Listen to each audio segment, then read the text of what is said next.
વડોદરામાં નશાની હાલતમાં એક નબીરાએ 3 લોકોને અડફેટે. આપણા હોમ ટાઉન સુરતના વરાછા વિસ્તારમાં છેલ્લા 2 મહિનાની અંદર નશાની હાલતમાં થયેલ અકસ્માતમાં 6 લોકોના મૃત્યુ થયા. નશાખોરી અને ગુનાખોરીને કારણે ગાંધીના ગુજરાતમાં રાત્રે 8 વાગ્યા પછી લોકોને બહાર નીકળવું મુશ્કેલ થઈ ગયેલ છે. નાની વયની બાળકીઓ સાથે બલાત્કાર, મર્ડર જેવી ગંભીર ઘટનાઓ થાય છે, જેના કારણે આપણે સોશિયલ મીડિયા તેમજ મીડિયાની અંદર અત્યંત ટ્રોલ થઈ રહ્યા છીએ.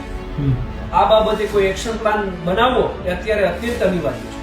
સાંભળો, જે નશાખોરીની તમે વાત કરો છો, પરંતુ એ બુટલેગરો પાસેથી જે હપ્તા લેવાય એમાંથી જ તો આપણા પોલીસ સ્ટેશન ચાલે છે. જે બુટલેગરોને પાળી પોષીને આપણે મોટા કર્યા છે, એમને ગુંડા બનાવ્યા છે, આપણે અવડું મોટું વૃક્ષ બનાવ્યું છે, તો વૃક્ષના મૂળિયામાં જ આપણે પ્રહાર કરશું તો પોલીસ સ્ટેશન કેમ ના ચાલશે? પૈસા હપ્તાના ક્યાંથી આવશે? હવે ડાળો એ રીતે કાપવાની છે કે કોઈ એક ગરીબ અને સામાન્ય વર્ગનો વ્યક્તિ હોય જેમાં બોલવાની ક્ષમતા ના હોય એવા લોકોને પકડો, એવા લોકોના વરઘોડા કાઢો, એવા લોકોના ટાટિયા તોડી નાખો અને સોશિયલ મીડિયામાં એ મુદ્દાને છવાઈ દેવાનો. એમાં શું મોટી વાત? અને વધુમાં કંઈ ઘટતું હોય તો જે વિધાનસભા આપણે કાયદો વ્યવસ્થા સુદૃઢ બનાવવા માટે રાખી છે, લોકોની સુખાકારી માટે જે કાયદાઓ બનાવવાના છે, ત્યાં આપણે એક હોળી ધૂળેટીનું મુખ્યમંત્રીશ્રીના નિર્દેશ હેઠળ આયોજન કરી દઈએ અને મીડિયાની અંદર એ મુદ્દો છવાઈ દઈએ કે વિધાનસભામાં થયું હોળીનું આયોજન.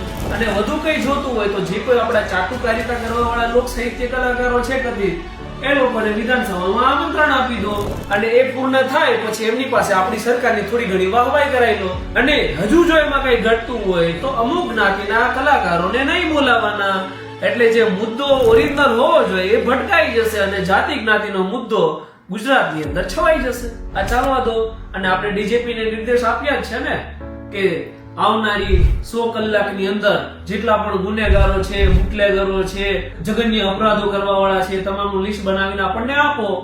આપણી પાસે જો ઓલરેડી લિસ્ટ છે જ કે કયા વિસ્તારમાં કયા બુટલેગરો કેટલો દારૂ વેચે છે, કેટલો હપ્તો આવે છે, કયા બુટલેગરો કયા ગુનાઓ સાથે સંકળાયેલા છે, આપણા તાલુકા કક્ષાના જિલ્લા કક્ષાના કેટલા મંત્રીઓ છે જે આ ગુનેગારોને સાચવે છે, એનું લિસ્ટ આપણી પાસે છે જ.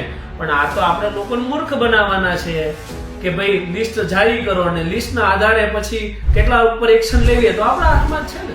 એટલે આવું બધું ચાલવા દેવાનું, કંઈ થવાનું નથી. અને તમને તો ખ્યાલ જ છે, આની પહેલા પણ આપણે ટીઆરપીમાં, હરણી હત્યાકાંડમાં, તક્ષશિલા હત્યાકાંડની અંદર તમામ જગ્યાએ એસઆઈટીની રચના કરશું, તપાસનો ધમધમાટ કરશું અને ન્યાય આપશું. આપણા ભાષણો ચલાવીએ જ છીએ. આવા ભાષણો ચાલવા દેવાના હોય. અહીંયા મૂર્ખ જનતા છે એમ છતાંય છૂટાવાના તો આપણે જ છીએ ને. શું ચિંતા કરવાની? ચાલવા દો.